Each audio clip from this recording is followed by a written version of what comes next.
ಮಚಾಲ ಸೆರೆಮನೆಯಲ್ಲಿ ನಡೆದ ಸೆರೆಯಾಳುಗಳ ಗಲಭೆ ಮತ್ತು ದೊಂಬಿಯಲ್ಲಿ 34 ಜನರು ಸಾವು ಕಂಡಿದ್ದಾರೆ ಹಾಗೂ 40ರಷ್ಟು ಮಂದಿ ಗಾಯಗೊಂಡಿದ್ದಾರೆ.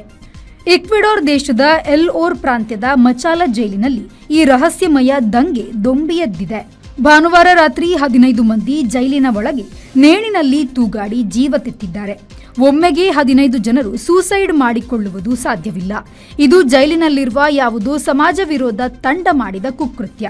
ಇದಕ್ಕೆ ಜೈಲಿನ ಅಧಿಕಾರಿಗಳು ಕುಮ್ಮಕ್ಕು ಇದೆ ಎಂಬ ಸುದ್ದಿ ಹೊರಬಿದ್ದಿದೆ.